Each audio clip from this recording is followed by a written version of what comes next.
Hello বন্ধুরা, আজকে নতুন আরেকটি ভিডিওতে আপনাদেরকে স্বাগতম। আজকের ভিডিওতে নতুন যে ফোনটি নিয়ে আলোচনা করব সেটি হচ্ছে টেকনো পোভা 6 প্রো। এই ফোনটিতে কী কী স্পেসিফিকেশন রয়েছে তা নিয়ে বিস্তারিত আলোচনা করব আজকের ভিডিওতে। আপনি যদি এই চ্যানেলে নতুন হয়ে থাকেন তাহলে সাবস্ক্রাইব করতে ভুলবেন না। টেকনো পোভা 6 প্রো ফোনটিতে সুন্দর আকর্ষণীয় ডিজাইন করা হয়েছে যা চোখে পড়ার মতো। ফোনটিতে 6.78 ফুল এইচডি অ্যামোলেড ডিসপ্লে ব্যবহার করা হয়েছে। পিছনে 3টি ক্যামেরা ব্যবহার করা হয়েছে, যার মধ্যে 108 মেগাপিক্সেল প্রাথমিক সেন্সর রয়েছে। হ্যান্ডসেটটিতে এলইডি ফ্ল্যাশ সহ 32 মেগাপিক্সেল ফ্রন্ট ক্যামেরা ব্যবহার করা হয়েছে, যা বিভিন্ন অবস্থানে সুন্দর ছবি তুলতে সক্ষম।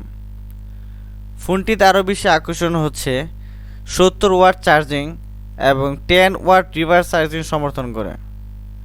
ফোনটিতে 6000 mAh ব্যাটারি ব্যবহার করা হয়। ফাস্ট চার্জিং প্রযুক্তি 20 মিনিটে 0 থেকে 50% এবং 50 মিনিটে 100% ফুল চার্জ হয়।